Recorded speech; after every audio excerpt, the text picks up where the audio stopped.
All right, we are back with episode 20 of the Apps and Asphalt podcast. We have with us Miss Alexandra Erlich and the one and only Mr. Wacky Zacky, as everyone likes calling him. Thanks, man. Appreciate it, man. We can go over some of my childhood trauma related too. Just made him a little wacky. So, Alexandra, I've known for a whopping maybe hour total. Perfect. I think that's about in line. 30 minutes when you came in last time, 30 minutes now. And but I know you guys have had, you guys have worked together in the past and you're still helping Zach out. Why don't you tell everybody a little bit about yourself, what you do, and then we can kind of build off of that. Sounds great. Thank you guys first off for having me so much. Super excited to be here today and to chat with you guys.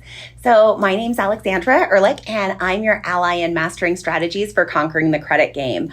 Really, anything and everything credit related is where I have found my happy these days. I came from the old school subprime mortgage days. I worked for AmeriQuest, worked for Green Tree, sold all of that fun garbage paper that we've watched all the movie casts about, and learned what this entire industry of finance and banking really can and should not look like. Sure. You've seen it all. How long you been in it since? Been in the game for, I guess? Hey, a woman never tells her age. Okay. My dad did tell me that. Never ask a woman her age or her weight. Or her actual natural hair color.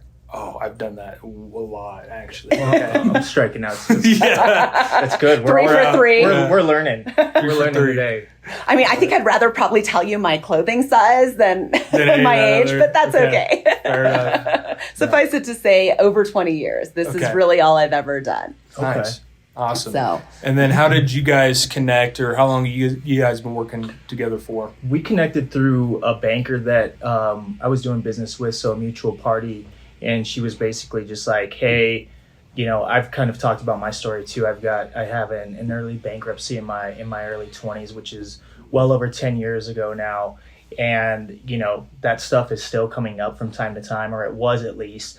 And so the gal who I was working with was like, hey, you definitely need to meet Alexandra. She can help you out with some of this stuff. And so her and I connected probably 6 months ago, maybe. And we've just been off to the races. So she's helped me with a lot of different deals and structures and, cleanup along the way. But kind of just become an extension of my team personally and stuff that we're doing at NPP now too. Yeah. Yeah. That's awesome. And I know, so it's like credit repair too is something that's huge for, go ahead. Yeah.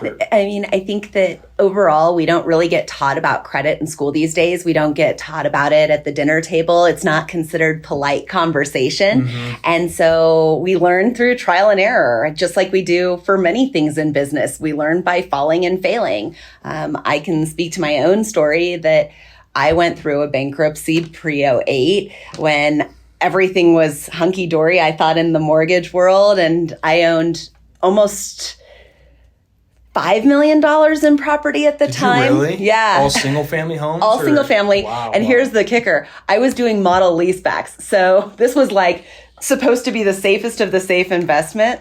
I won't name the builder, but the builder was going ahead and selling me the models fully furnished, fully decorated. And I was pocketing $100,000 at closing on each property, and they were leasing it back from me. So Nobody was actually living there. Of the best tenants you can possibly imagine, it's the builder. I'm cash flowing every month. It's great. However, here's a house that has every upgrade at every single fully marked up retail price. So they're telling me, great, you're good. And I'm looking at the market going, yeah, it's good. And they're launching phase 2, phase 3, phase 4. And every time my value keeps going up. Well, then the bottom falls out of everything. And I was over $300,000 upside down in every single one of the properties. Oh my God. Every single one? Every single one. So guess what I did? I went ahead and fire sold all the furniture, fire sold the appliances, did cash for keys, and still had to file bankruptcy on the deficit for each one of them. Oh, man. Oh so, where was that at? Was that here? Yeah. Down by Chatfield.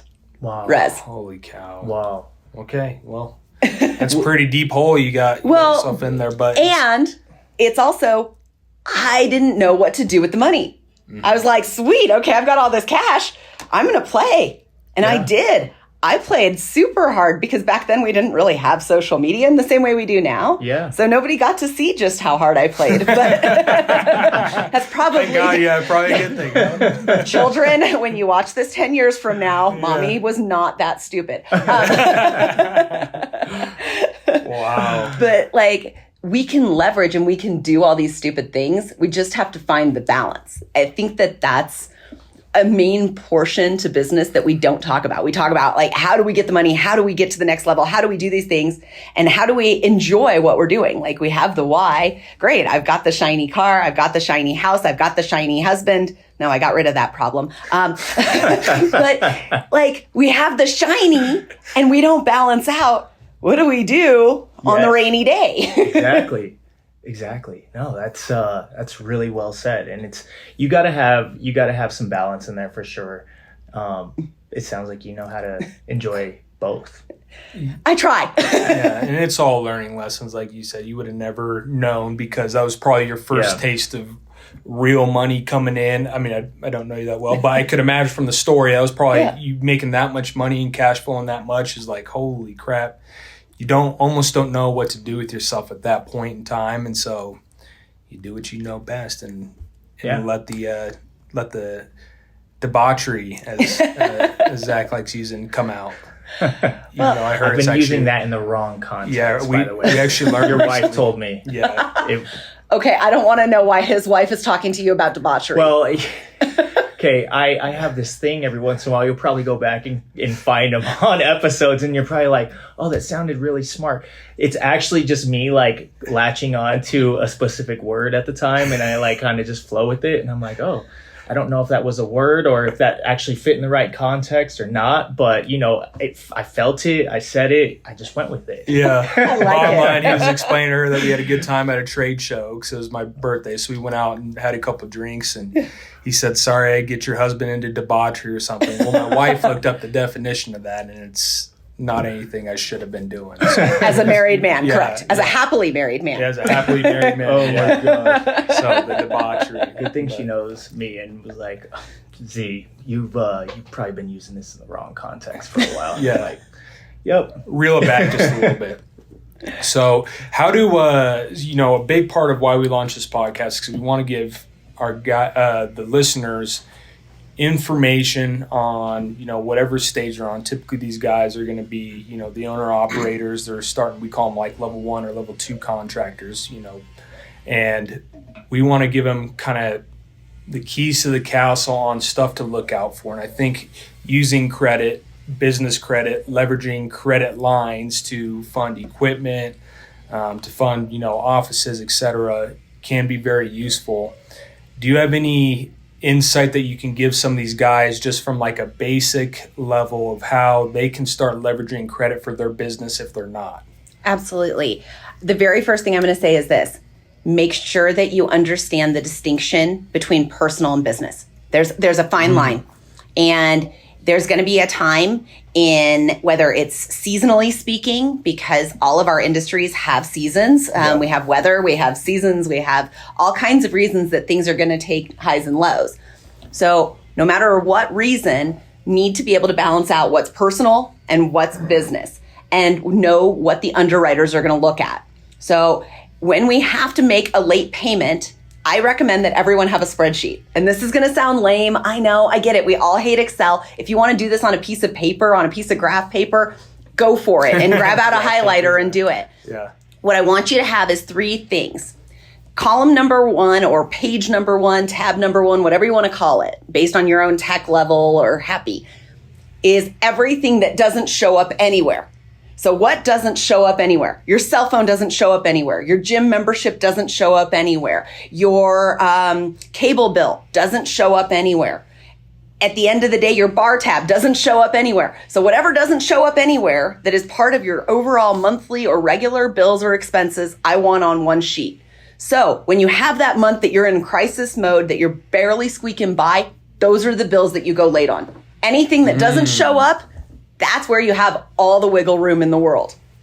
And just to pause you real quick, doesn't show up anywhere, doesn't show up like on your credit is what you're talking about. Okay. Okay. Because It's not attached to your social security number. it's not attached to your report. It's not visible to the outside eye. And this is a perfect opportunity to say, don't do the things online that everybody on Google tells you to do. Don't do Experian Boost. Don't start reporting your rent. Why would you take away your wiggle room? Why would you start showing something that nobody else ever needed to see? Yeah. That's very interesting. I mean, and I'd never even really thought of how much stuff that mentally you think everything's tied to your credit, right? Because you have to make all the payments. You don't want to fall behind, even if it is a gym membership and stuff. But to get yourself out of pinches, that is a good way to kind of extend the leash a little bit to give you a little more wiggle room. So, wow, okay, that's a good starting step for sure. It's interesting. One of my friends this weekend at my son's baseball game was talking about how she and her twin brother both took the bar, and that her twin brother took all the money that he was given for like the summer that he could spend studying before taking the bar after law school. And he took it and played golf and went and did all kinds of wacky stuff and did absolutely nothing as far as studying. She put in 8 hours a day, hit the books super hard. And the brother kept telling her every time, as long as you hit passing, nobody in any law school ever cares. Nobody at any law firm is ever going to care. They care how you graduated law school. They don't care what grade you get on this test. Yeah. Same thing here. It was wherever we have the wiggle room, we need to make sure that we're giving it to ourselves. Okay. Smart. Absolutely. Yeah. And that comes like even in. So let's relate that, because that sounds a lot like a personal thing. Yeah. What, business wise, what are some of these payments or expenses that can commonly be pushed off if need be? Or even which ones, though, show up both ways. Yeah. So here's a perfect example. Capital One Spark. Super easy card to get. Super great for business startups. However, it shows up on personal credit. So the minute you max that out, the minute you're late on it, it's not the business that suffers. It's you personally that suffer for everything else that you might want to do for both yourself personally and for the business. So it's one that, however much I hate to say it, I don't love recommending. Sure. Makes sense. It's funny because we have Spark cards too, so it's good for us to know through MPP. Yep. So what about a big card that guys a lot of companies use is Amex? What do you think of Amex cards? I love Amex as a whole. Okay. And it's also being really intentional on how you use it. We also need to do starter things for the business. So here's the things that many times as you're getting started in a business, you don't think to do to build that initial business credit, because you're like, it's a minor expense. It's something I can cover. I can go ahead and put that out of my pocket. You don't think about the paper towels, the toilet paper, the things that you have here in the office or on the road. And so I really recommend getting a Uline or a Waxy account. Many of you guys have probably heard of those online. They're great to have anyways, because you're going to need things for your cruise. You're going to need to have wash stations. You're going to need to have cleaning supplies. You're going to need to have first aid kits. Why not do it on a Net 30 account that's building business credit and doesn't show anywhere at all personally and gives you 30, 60, 90 days to go ahead if you had to be late, that it's not that big a deal. Instead of sending like an admin to go to Office Depot to get all that shit. Huh. Yeah. Wow. Okay. It's a great idea. Yeah. Yeah. So, and that's a lot of this stuff too is like our primarily our audiences get so overwhelmed with, running a construction business because it is so intricate and there are a lot of variables that we deal with, that this small stuff is where they miss, and they don't realize down the road, 5-7 years down the road, of how much opportunity they lost or wasted by not taking advantage of some of these tips early on. So, this is all great stuff, even for me running, starting out spot on site too, like different stuff that we could be doing. And let's relate it construction wise. Yeah. What can we possibly build if our foundation's not intact? Right. if we don't wait for the foundation to dry, if we don't set it, cure it, level it correctly, what the heck have we done? Right. You're building on sand. Yeah. And then you've got a problem later on down the road. So take the time up front if I'm hearing you correctly, to set up the right accounts that are going to help you build your business in the long run. Correct. Yeah. So in personal credit, we have all the different categories. We have got it pie charted out. In business credit, we actually have tiers. So we want to make sure that we're establishing credit in all 4 tiers. I know it sounds like a lot of accounts to have, but really a truly ideal, well operational and established business is going to have over 20 business trade lines. Okay. Holy smokes. Now let's think about that though. Let's break it down. Yeah. Yep. Okay, we've got the U-line and the waxy and the quill, the things like that for your day-to-day basic office stuff. Yep. Your cleaning stuff, your office stuff, things like that. Yep. Then you're going to have your Staples Office Depot for your actual office supplies. That's 2. Then maybe a Dell account because at some point you need technology. There's 3. Best Buy for additional technology. There's 4, and that's phones also possibly. Okay. Then we have, how do we get office furniture? Once we have an office, there's a Wayfair account, all in the business name. So we're built up to 5. At that point, what are our net 30s that we have with other vendors? Sure. Whether it's concrete or... Asphalt. Okay. Asphalt supplies. Yep. This is where I need you guys to... Yeah. I mean, equipment when you go and pull loan. Yep. Yeah. So Okay, you're going to so- have probably anywhere from at least 3 to 5, maybe even 10 vendors on a regular basis. Now we're already at 15 and we didn't even bat an eye and didn't actually talk about business trade lines and really delving into credit such as American Express, such as who do we locally bank with. Yep. That's the next thing is making sure we're building banking relationship. Having the ability to walk in and go, hey, Joe, here's what I need from you today. Yes. You've liked my business. You've earned commission on my business. Now you got to work for me, buddy. Yes. Yeah. Absolutely. Yep. Finding that person. And what do you look for when you're trying to find a bank, the right bank? I think it's threefold. And we have to understand that it's not limited to having one bank. You can have one bank for your taxes, one for your payroll. You can build a relationship with multiple banks simultaneously. Sure. But for me, I look at 3 things. Number 1, is this a bank that I'm actually going to be able to work with long term in terms of locations and them doing remote deposits, things like that? If I move, am I still going to be able to actually utilize them halfway reasonably? Sure. Number 2, do they understand and do they have programs that meet my growth needs? So do they have a credit card in-house? Do they have business lines of credit? Do they have commercial lending? Do they have fleet lending? What are the different products as a whole that either they have in-house or that they can refer me out to? Love it. So there's those 2. And the third really comes down to, do I like them and have I heard anything good about them? Okay. Yeah. I like working with people that I know, like, and trust. Same as each and every one of you guys do. Yep. Yeah. Yep. You know, and the banking relationships too is something that we brought up in our training course. Is that's part of building your network early on. And that's a huge factor of it is the banking relationship. And do you think when you're starting off and you're early on in your construction business, we'll call it, are you looking for a bank that can grow with you or a bank that you can grow into, or you want to start small and then maybe progress out of that bank? What do you think is the best approach for that?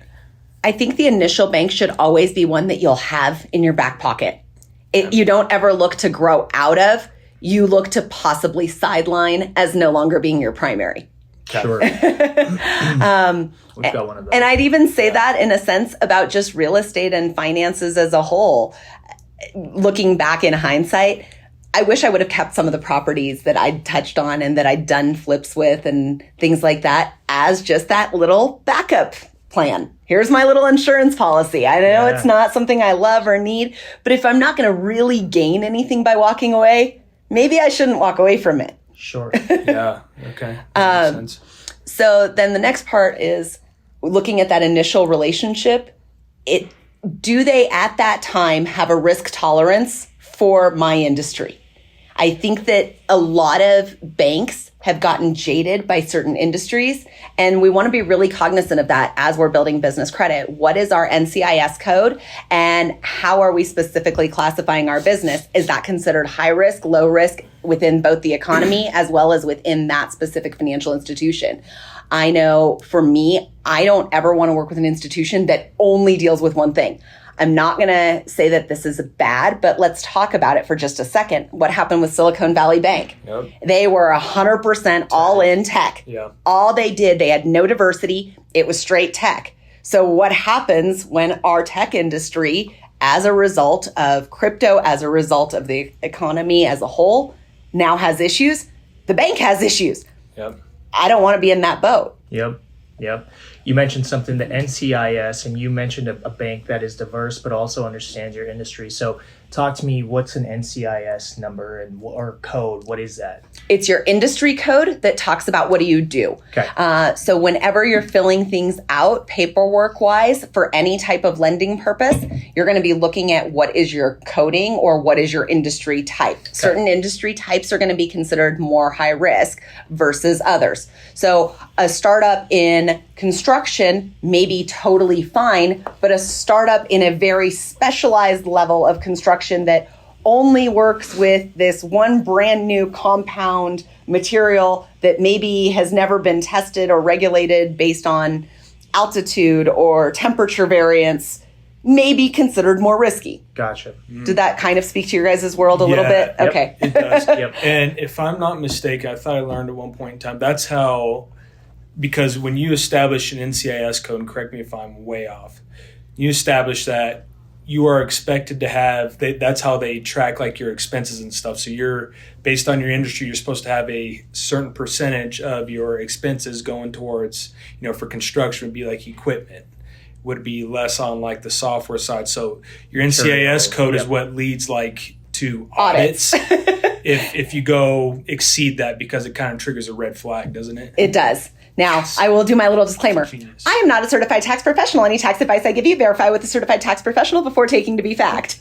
That was pretty good. That was really good. That wasn't even a fast forward, guys. That was I've only had to say that a time or two. yeah, and neither are Zach and I.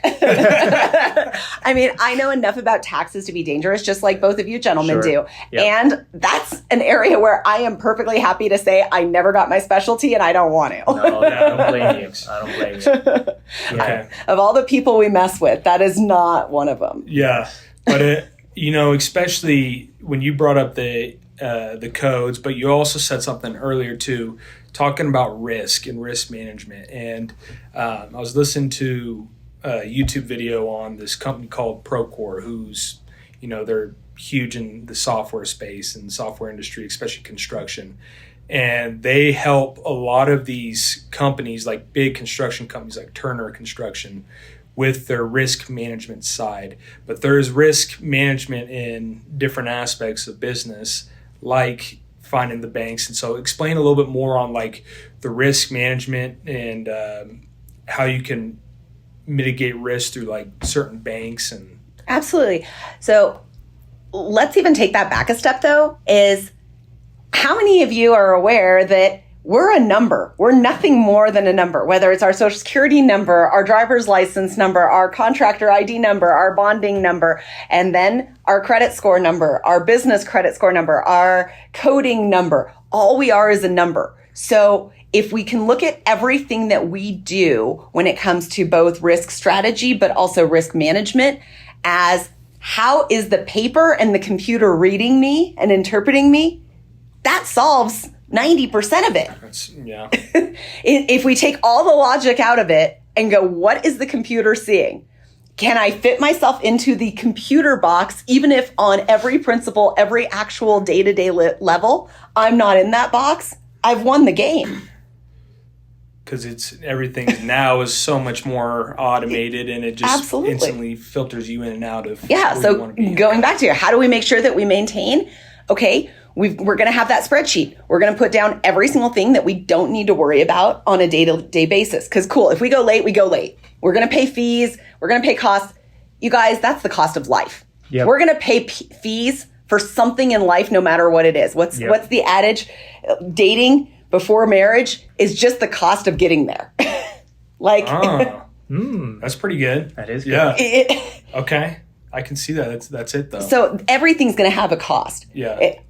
I'm a parent. It's not the fact that I pay for my kids to do sports. It's the cost of them learning basic time management.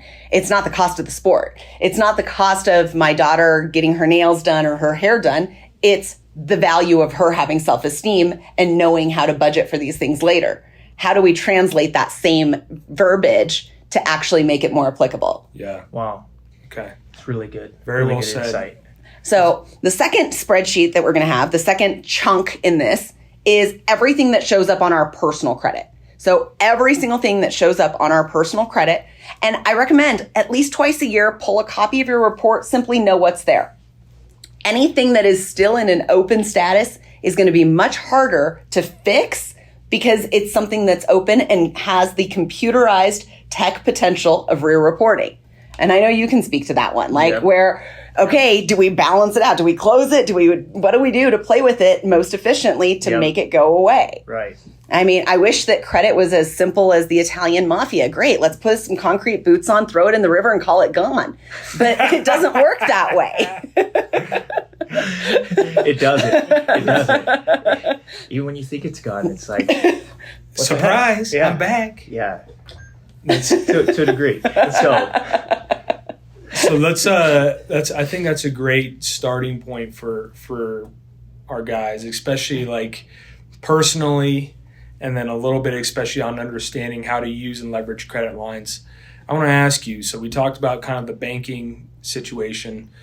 What is your overall take right now and personal opinion on what's going to happen with the quote unquote banking crisis that's going on right now?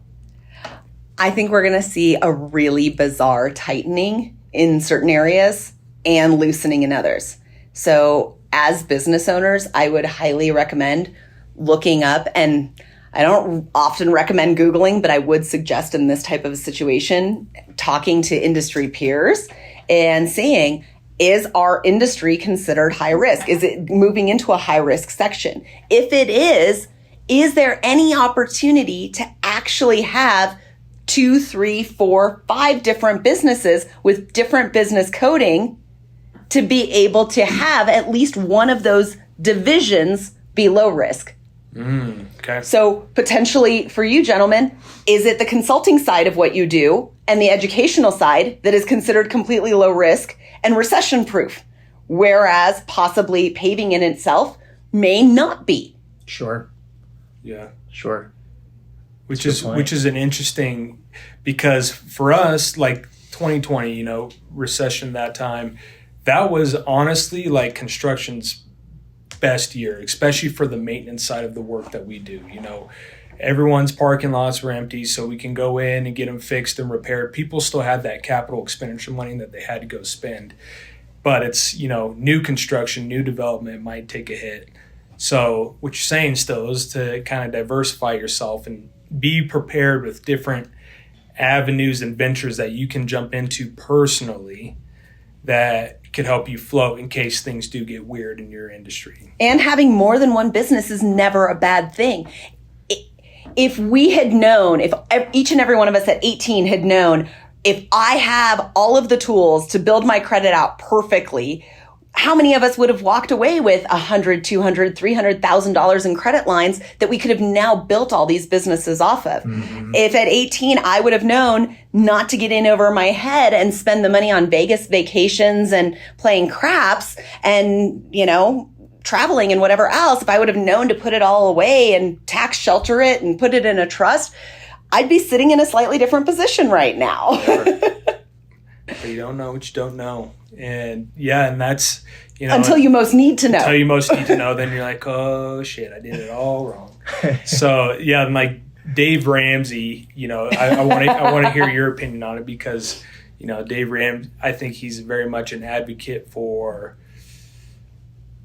I don't know. He's an advocate for no debt and the lack of need for credit.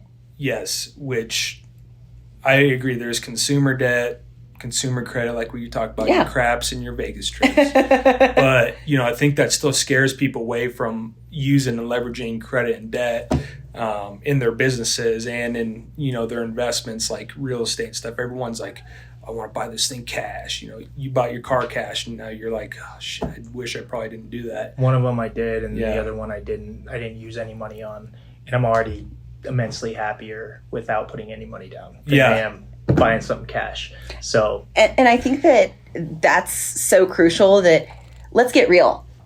Most businesses, what's the statistic? 80% of all businesses fail in the first 2 years.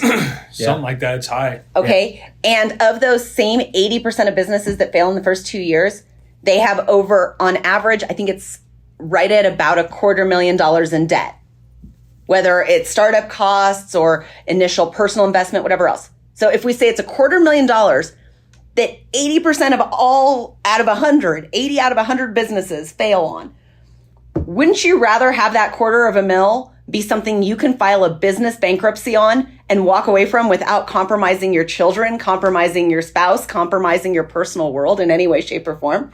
If you're going to go take another desk job, great. Why not do it in a way that you didn't just take that $250,000 out of your savings that you've spent the last 20 years busting your ass up on a roof and, whatever else for someone else? Yep.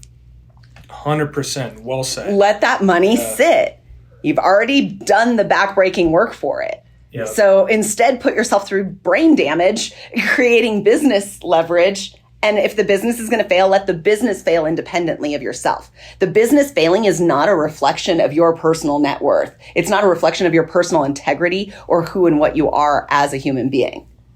I think a lot of people get the mental association with it that they are a failure because of a bankruptcy or whatever happened. I'm sure you had a lot of mental rebuilding you had to do coming out of that the first couple of years, because you tie yourself to the big capital B, the elephant in the room that nobody wants to hit, but they don't understand.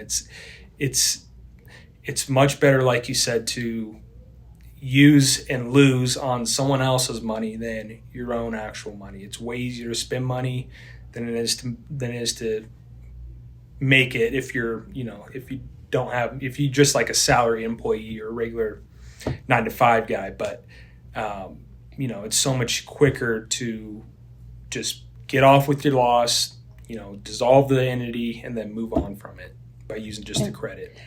And we can make any letter a negative letter or a positive letter. Like, it's not a difficult concept.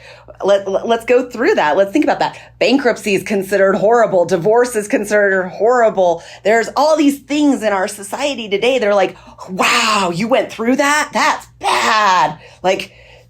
And we have social media. We've got FOMO. We've got imposter syndrome. We've got all of it. And it's like, okay, wait, I'm just going to go curl up under the blankets and watch some Netflix. Yeah. And at the end of the day, we got up and we got through the day, and we're raising kiddos and we're putting content out there and we're creating a bigger, better world. And that's something to be proud of. Yeah. Let's find the pride and the humility and honor in what we've done. Yeah. Instead of, being directly attached to whatever the word is, the negative word is. So. Let's turn B from bankruptcy into badass. I mean, bankruptcy is the new badass. It's part of the story, unlike a lot of different people. I mean, I was talking with a close friend yesterday, and he was mentioning that, his son was particularly concerned, I don't ever want to put us in that position again. I don't ever want to be that guy, which is a good anxiety to have, but also at the same time, in every single movie, the hero goes through a downspout, where they're completely flat. They don't have anything. They are, the guy on the couch before they make the bounce back, before they make the return. So, it's all part of the story. So if it has happened, I'm one of the testaments, but there's tons and tons and tons of people, my parents have had to, go through their own stuff too. And they can come back, you can bounce back even harder from it. But there's a lot of learning to do from the lesson, Yeah. There's absolutely. a lot of learning. Absolutely. And, I think that ties into perfectly, because when we met for the first 30 minutes, we met we talked a lot about personal growth and development. You're part of masterminds. How did that whole journey start for you? And like, when did you start getting into personal growth and development? So I actually did a small stint in the auto world. And while I was there, one of the finance managers was like, there's this workshop, you've got to go. And I'm like, okay, tell me about it. He's like, no. You just need to go. You just need to trust me. And I'm like, yeah, I'm not really good at trusting men. That hasn't really served me well. So tell me about the workshop. He's like, no, you're just going to spend $400 and you're going to go to this thing for 4 days. And I'm like, not really sure about this, but, okay. I'm like, does this get me into finance? He's like, sure, I'll give you a shot at the finance desk if you go to the workshop. I'm like, now you've got me. There you go. Offer. I'm like, okay, now I'm sold. Yeah. So I went and did this workshop, and it was very much, I'm not a fan of selling anyone else's stuff. So if anybody wants to ask questions at another time, feel free to hit me up personally and I'll share which program it was. But it was 4 days, and it was about letting go of programming and conditions and the things that we believe innately based on experience from whatever parts of our childhood. And I think that we all have that. And there's a million different programs out there that talk about this stuff and help you process it. I liked that it was 4 days. Let's go fast forward. And in that personal growth world and space, I met some of the best friends that I still have here 25 years later. Wow. What I will say is that there was 3 specific experiences in the different levels that I did with this specific first workshop that will always stand out for me. And the first one was, there's this moment where we're talking about how did we grow up and how did we see things, and that any experience, any memory doesn't have to be a bad one, just like with the words don't have to be bad words. And it was picture sitting down at a table, and the memory is a pitcher in the middle of the table. And there's 4 people sitting around the table, and the dad's sitting on one end, and the dad's looking at the pitcher, and all he sees is the milk filling the pitcher. And he's like, I'm so proud that I'm providing for my family. And on the other end is mom, and mom's getting misty eyed and remembering when her mom gave her the pitcher, and she's all happy. And the daughter is looking at it fancifully, and she's like, one day I'm going to get married and I'm going to get this pitcher for my wedding. And the son is sitting there and he's looking at the crack from where he broke the pitcher, and he is terrified and anxious and overwhelmed because he remembers his mom had his hide for almost breaking her favorite pitcher. Yeah. Totally different experience, and it's an inanimate object. Yeah. Every single one of them stands up, moves to a different seat at the same table, can associate a totally different feeling and a totally different emotion to the same memory. Wow. And I'll always it's something that I'll carry with me. Anytime am I framing it from my experience? Am I talking to my experience? Am I framing it from someone else's? So as a parent, how are you able to shift and teach your kids on what you're teaching? Because I think, I'm not a parent yet, but I think about this a lot. That you're aware of. That I'm aware of. Hopefully we are. But, I think about this a lot, like with my kids, because my upbringing was, there was nothing wrong with my upbringing. I don't look at it negatively, but I see the world much differently than I did maybe a couple years ago, all because of the way, what I unlearned from my upbringing.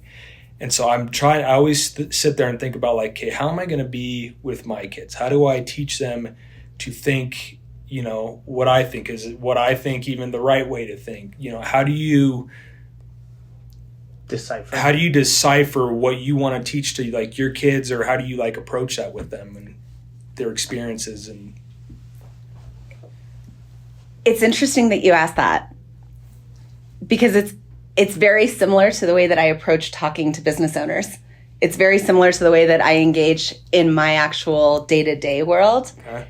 And that is, I give my perspective and I frame it as my perspective. Hey, here's what I'm seeing. I'm seeing this shift in your body language. I'm seeing that based on your facial expressions, this is maybe what's going on. Why don't you tell me what's actually going on? And if I'm overstepping, or if this is something that we should have a different discussion about. If I were you, here's where I might possibly go with it, where I really do my best to always come from an I statement so that I'm not putting something on someone else. It's what you see. Yeah. Which is a good way. I think it's a great approach, because there's so much of like, this is the way it is, and this is how, we've all had that from our upbringing. But right. Go ahead. No, that's a great point. She's a really good mom, like very, very good mom. Thanks. So, I think, reframing it to that direction with your kids helps a ton. I could see where that would be. Especially like for you too, like Brandon, Jaden see you going a million miles an hour and, jumping into this, jumping into that. You live a different life than probably what most of her friends' parents live. Like it's ain't for everybody. It's like, how do you explain to your kid, like, is this right? Is this wrong? But I think by approaching, this is why I live the way I do, and this is how I see things.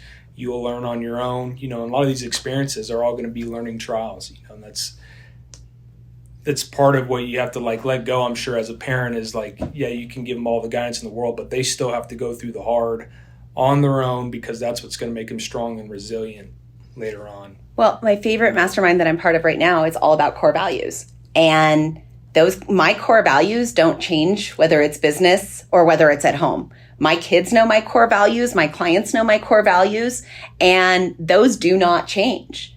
And it's super easy to make decisions for, against, with, when things are either in line or not in line with my values. Mm-hmm. Like, okay, that might financially suck, but it's not in line with my values. So at some point or another, it wouldn't be worth the cost. It wouldn't be worth the price. Yeah. Makes it crystal clear for you. It does. Yeah. And I personally am not over the top religious, but I am religious. And I think that adds a certain layer to it as well, of being able to say, like, look, I have at the end of the day, if I'm having a complete crisis and I've talked to the friends and I've consulted social and I've consulted my thought process, there's this last check.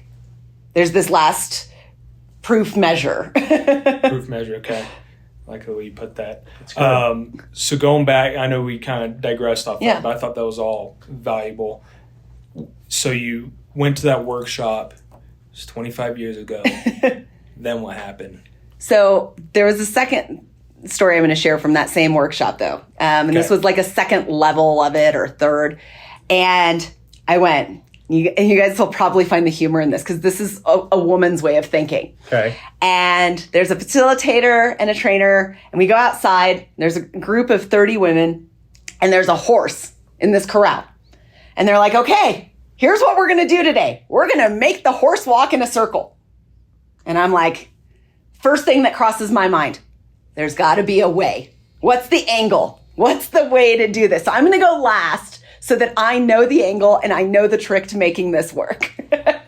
Right? Yeah, that's how men think. Men are like, okay, what's the strategy? What's the answer and the solution? Yep. And so, because they're explaining, I'm zoned out. I'm not even listening to the facilitator that's telling this long story of horses are very intuitive animals. They don't understand English or Spanish or Italian or whatever language. They're animals. They don't listen. I'm like, no. Now I ignored all that. Yeah. And it's just, they're intuitive. So you have to believe it. You have to put it out there. You have to have this energy about you. I didn't listen to any of that instruction. So I'm watching these other women, and sometimes the horse walks, sometimes the other horse doesn't walk, sometimes it's going in a circle, sometimes it's just kind of pawing at the ground. I'm like, okay, I've got it. So I go, I'm last. I'm walking, the horse is walking. I'm like, I beat this. I got it. I win. And all of a sudden I hear this facilitator, and she's like, Alex, which way are you facing? I'm like, I'm facing the horse. How do you know where you're going?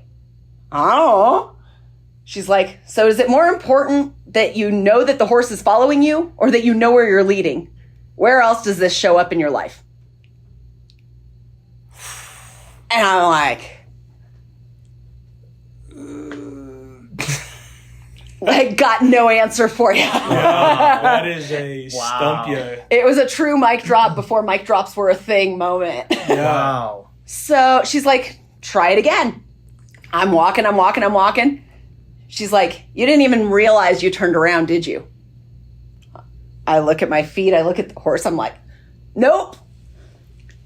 She's like, do you realize that you're putting out enough energy that anybody will follow you anywhere, but you don't care enough to know if you're leading them off a cliff? Wow. You care more about your own perception and knowing that you're leading and knowing that you're beating it than about where you're taking people that are so blindly going with you. Wow. And again, and it's carried with me ever since, where I'm like, okay, got it. Yeah. Yeah, that's a very humbling, like, quick way to just reframe. I mean, everything, even just for me, I'm like, I mean, you can easily just get caught up in the moment or a period of life where you are consistently, am I on the right track? Turning back, like, this is the right direction, right? This is what I'm supposed to be doing. This is what we should be going. This is the direction, and not looking forward. So you're missing stuff. You know, you're probably not aimed in the right direction at the time. And should, could, would, based on what? Like, Right. I think that that's something with all of what our world and society has created these days. Yep. It's like, am I doing this because it brings me true joy and I can find gratitude and I can be present and I can do the things I'm supposed to do? Or am I doing it because I'm going to post it? Mm-hmm. I think we're in a stint right now where everybody is doing stuff because of social media and what that looks like in perception. But I bet you over the next 20 years that starts to shift as, you know, younger generations get older, as new kids are born into a generation where it's like, it's just normal. Hopefully they just start living and not so consumed by that angle. But who knows? I mean, it's crazy right now. But I think we're at like such the forefront in the beginning of all of it that it's going to change and morph so much more over the next 20 to 30 years. Like, we will probably look back and be like, do you remember that era when everyone was just like so glued to their phones and like everyone was stuck on Instagram? That might not even be a thing at that point. It could be something else, you know. It could be like, who knows? It could be something completely different, you know. But who knows? Maybe it's even worse. The shifts are going to come for sure. Yeah. So that's a good second. I don't know. It's almost like a parable. Yeah. In a sense. What's the third one? I'm curious to hear that one. It's very similar to the second. I was actually talking to a facilitator after going through the different levels. I reached a point where I started staffing. And so I was sitting with a group of the facilitators and staff, and everyone's talking. And I was like, oh, wait. And the facilitator looks at me and he's like, stop for a second. Are you wanting to give input because you want to make sure that you're being heard and that you're part of everything, or because you have something of value to add? And are you listening to listen, or are you listening to think of what you want to say next? Mm-hmm. And I'm like, I don't know, and I do know, but I don't really want to answer you because I don't really like the answer. It kind of makes me look bad. Yeah. So I'm just going to shut up and nod. Yeah. Wow. Yeah, listening. Yeah. And I think that that's where even the different masterminds and the different books and choosing that, am I choosing because somebody else told me this was a really great book, or because I got 5 pages in and I was like, yes, I need to finish this. Mm-hmm. Like, this is resonating for me in my world. This is helping me grow. This isn't making me second guess. This isn't making me want to start at ground zero. It's actually giving me a different way of looking at something where I can now level up. Yeah. And not everyone's routines or strategies are going to fit you. And that's something I've been learning and kind of uncovered recently with myself is, when you jump into the personal growth and development space, you look at the guys who are already there, Andy, Ed, Stu, man, all those guys who are there, even the guys that run my mastermind as well. And I'm like, man, I just want to be there. So what you try to do is you try to imitate everything that they do. They wake up at 4 a.m. I'm going to wake up at 4 a.m. They go to the gym 2 times. I'm going to go to the gym 2 times. They stay up and work 10 hours a day. I'm going to work 10 hours a day. A lot of times we try to imitate everything that these people have spent years and decades on building into their life as a routine. And it's not a one size fits all for growing yourself. It's like I said, you might find a book that resonates with a lot of people to a lot of people, but sometimes it doesn't necessarily resonate with you and where you're at. So that's part of the whole journey, is understanding, okay, here's where I'm at. It's long term. It's the long game instead of the instant gratification game that we all live in right now. It's a great point. And let's also look at it from a female lens versus a male lens for a second. The male lens says more. Mm-hmm. I'm successful. I have these same things that these mentors, that these visionaries, that these influencers have. That means I've reached success. And I would challenge everybody, and really, truly everybody, when you're getting started, especially as an entrepreneur, what's your why? And give yourself grace that whatever that level of success is enough. I got called out by my coach the other day. He's like, so money doesn't drive you. I'm like, well, yeah, it kind of does, because I like buying nice things and I like nice brands. And yeah, it kind of drives me. I want to pay my bills, and my nut every month kind of sucks. And he's like, no, yes, you need to earn money, but money isn't your influencer. He's like, if you had an unlimited bank account, you wouldn't stop working. I'm like, no, I'd be bored out of my mind. Mm-hmm. He's like, okay, so what drives you? I'm like, let me think about it. And for me, it's knowing that I did what I could. That acknowledgement of, yes, I gave everything I possibly could to that situation and contributed my experience, my knowledge, whatever. That's it. That's my happy. Yeah. Giving it everything that you can. Yeah. Yeah. And so for me, that does not require waking up at 5 a.m. That does not require being a size 0. That does not require giving up carbs. Like, I can be super, super successful and happy with my world without ever meeting any of those criteria. Because that's your awesome. own definition. That's your own why. Yeah. Yeah. That's it.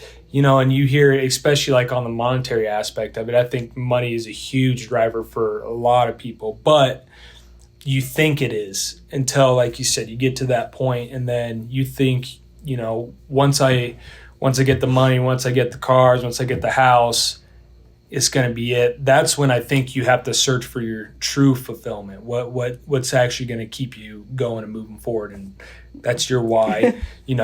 For you, I think whatever it is, you definitely want to pour into people. You're a servant. You're a true servant. You want to help people grow. So maybe that's your why. I'm still trying to figure out what my why is as well. But people need to understand that there's a lot of this materialistic and external bullshit that success is in our society is dictated by, and that's not it at all. No. Your life can be completely different from somebody else's, and you could be truly happy because that's what you defined your success as being, doing what you're doing. And it's saddening that that's how a lot of people think nowadays is the superficial materialistic stuff that ain't going to be there when you die, because the true fulfillment is internally from whatever you want to pour into somebody. So whatever you want to pour into. Yeah. Why live every day like it's your first when you can live it like it's your last? Love it. Yeah. That's where I don't care how much I leverage. Great. If I end up filing bankruptcy again, so be it. I'm okay with that. I've made my peace with that already because I don't have to wear it tattooed on my forehead. Everything about my world can change in a minute. And so as long as I am being present and grateful and humble, it'll all be okay. Yeah. Yeah, it's hard to, when you're in the fire, it's hard to step back out and realize, well, in the grand scheme of things, this really isn't that bad. Yeah. Won't even remember it next week, probably. That's actually a great place for us to maybe like go and wrap with, is if we're where we're at on time. I'm not sure, but let's go. I'm in. I went to another workshop. And again, I'm all for workshops, and I will say, choose your poison carefully. Are you going to get rah-rah'd, and does that actually work for your soul? If you are going to get rah-rah'd, that's awesome. If you need that cheerleader in your corner, awesome. Know that. But also know that if that's what works for you, you should probably have that somewhere in your personal world as well. Because you cannot go to workshop after workshop after workshop after workshop and never actually work. Right. None of us are there yet. Yes. And if we were, what kind of existence is that? So if we really just, I don't even remember where I was going with it. Awesome. But wrapping up with, I know, I don't even remember. No, but it was so good. And well, are you talking more like about you have to take action on all the stuff that you're learning, and you have to actually follow through with it, because there can be a point where there's too much information that you're getting and too many to-do lists that you have to do, or you're thinking like, man, I'm missing out on this, and this. You have to actually start somewhere by you attend a mastermind, you attend a workshop, you build and implement on it. Mm-hmm. And then once you master that, then you go and step up a level. Yeah. Or you take what fits for your life from that mastermind and you implement it based on what you see aligns with how you run your ecosystem and around it. Because not everything is going to be kind of like what you were saying, like a one size fits all. It's going to be, okay, there's tidbits from different things. And I think that's one of the things that people need to pull from, is like, what works for me doesn't work for you. What doesn't work for you, we're all different, and we all function off of different frequencies, and what's going to fit and make your mind tick at its best possible place. Yeah. You just want to operate at a high level as often as you can. And so figure out what that is. If that's you sleep in till 7 and then you get up and you get going and you work late, so be it. Yep. We've got a couple estimators that show up late every single day, but they're here late. And I've noticed like that's just their working habits. And I try not to speak on it too much because I've noticed like production's better. So everyone's different, and, learn from these boot camps or these, clinics or, whatever, the workshops. Take what fits for your lifestyle and implement it right there. For sure. And same thing with your business though itself. Yeah. Is just because one person reaches this level in a year or in 6 months or in 3 years doesn't mean that that's what yours needs to be. Create your own niche off of someone else's pain. Yep. There is more than enough business to go around that none of us are going to starve. Yeah. I don't care what industry it is. There is more than enough business to go around. Yep. Like there's how many people just in Colorado, let alone, and how many businesses and how much acreage and whatever else, that none of us are going to be worried about being out of business anytime soon. No. If we lay the groundwork. Yep. Take away the scarcity mindset for sure. Yep. So, tons of knowledge that you came with. 100%. Really, really appreciate it. Yeah. So as we kind of wrap up, let's go back to, a good actionable steps for our audience, being contractors, primarily the smaller contractors. Where's a good place for these guys to start things to start thinking about as far as their business credit? So roadmap out the business. Don't get too caught up in what you think you're going to need a year from now or 3 years from now. Really lay the framework day one in the business structure, knowing that you do or don't want to grow past a certain size, that this is a legacy you do or don't want to leave to your family. What does that legal and tax framework look like, as well as making sure that all of those pieces are cohesive. You guys, don't buy into a ton of systems. There's no reason to spend thousands and thousands and thousands of dollars for programs out there when you can get a very simple, concise DIY of building things out based off of what works for you. And I think that that's the best place. Make sure that you're building on relationship, that your net 30 accounts are clean, that whatever you have going on your personal credit is clean, and really do your best to separate the two. Don't try to leverage personally more than you absolutely need to for funding the business. Yeah. Great. That's a bomb right there. Boom. Awesome. Well, can't thank you enough for stopping by. You know, I feel like we haven't even scratched the surface of what you got in there. And I think, you know, we could definitely have you on for more. We can go rounds for this. I'd love personal to. development stuff. Yeah, Sure. yeah. So, We'll have you back. yeah. For sure. You know, we hope. You guys are stuck with me. It's kind of cool. All right. That's cool, yeah. Whether we like it or not. What's the best way Totally. for people to reach out to you if they need your Yeah. services? Anybody can always reach me on my cell, 303-668-0300. I'm also on social media, on YouTube, Insta, Facebook, all of that. Alexandra Erlich, Erlich. And feel free to reach out on any of those platforms and get my email, get the rest of my contact info there. Awesome. And you can work with people across the country, can't you? I am. I'm Okay, nationwide. awesome. I speak Russian fluently, and then I do have some resources on Spanish speaking. So Awesome. Well, that's perfect. You know, like we said, we're continuing to bring in valuable guests like Alexandra to help you guys out, help move your business needle forward. Also, throwing a little bit of personal in there too and help you guys move forward. So thank you guys. This is episode 20 of the Apps and Asphalt podcast. See you guys next week.